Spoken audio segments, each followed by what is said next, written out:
ये 1991 का डॉक्यूमेंट है। जयशंकर जी उस वक्त तो कहीं न कहीं छोटे अधिकारी रहे होंगे।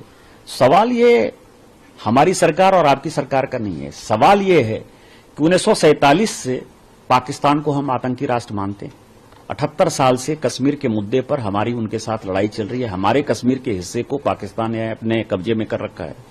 उसके बाद जो आप कंसेशन देते रहे, 1950 में नेहरू लियाकत समझौता हो, 1960 का सिंधु जल समझौता हुआ, 1975 का शिमला एग्रीमेंट हुआ, और उसके बाद 1991 में तो आपने हाथ ही काट दिया कि हमारी आर्मी, कोई भी देश का डिफेंस सिस्टम कैसा काम करता है, हम पार्लियामेंट के अंदर भी डिफेंस के ऊपर चर्चा नहीं करते हैं। पार्लियामेंट के अंदर भी डिफेंस के स्ट्रेटेजिक चीजों के बारे में कोई जवाब नहीं दिया जाता है। इवन स्टैंडिंग कमेटी की मीटिंग में भी यह कहा जाता है कि नेशनल सिक्योरिटी का सवाल है। नेशनल सिक्योरिटी क्या होती है? यहां तो आपने हाथ काट के 1991 में जब आप सरकार को समर्थन दे रहे थे, माननीय चंद्रशेखर जी की सरकार को, और 94 में जब नरसिम्हा राव की सरकार थी तब ये इंप्लीमेंट हुआ। आपने तो हाथ काट के लिख दिया कि हमारी आर्मी कहां डिप्लॉय होगी, आपकी नेवी कहां डिप्लॉय होगी, आपका एयरफोर्स कैसे फंक्शन करेगा, वो कैसे एक्सरसाइज करेगा।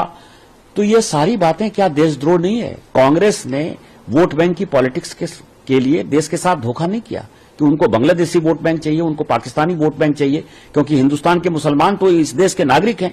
उनको पता है कि उनके कब्जे में नहीं आने वाले हैं। ऐसा वोट बैंक जो किराएदार बना हुआ है, उस कारण से किया। और मुझे लगता है कि भारत सरकार को इसके ऊपर जो है देशद्रोह का मुकदमा चालू करना चाहिए, और इस एग्रीमेंट के ऊपर जो एग्रीमेंट बनाने वाले थे, करने वाले थे, उनके ऊपर वो जिंदा है या नहीं जिंदा है, वो उनका अपना सवाल है, लेकिन किस परिस्थिति में हुआ ये देश को बताना चाहिए और कांग्रेस के ऊपर एफआईआर करना चाहिए। सर, क्या आप सरकार से, क्योंकि आपकी पार्टी की सरकार है, तो आप मांग करेंगे कि इस एग्रीमेंट को लेकर भी अब बात हो, कम से कम इस एग्रीमेंट को खत्म किया जाए? निश्चित तौर पर सरकार को पहले से पता है, लेकिन सरकार को जो है इसके ऊपर एक्शन करना चाहिए कि कौन सा इस देश के बाहर के तत्वों से जो लड़ रहे हैं, देश के अंदर के जो तत्व हैं, चाहे सोशल मीडिया इन्फ्लुएंसर हैं, चाहे इस तरह के पार्टी के लोग हैं, कांग्रेस पार्टी के लोग हैं, खासकर विपक्ष जिनके पीछे पीछे खड़ा नजर आता है, उसके ऊपर भी कार्रवाई करने का वक्त आ गया है।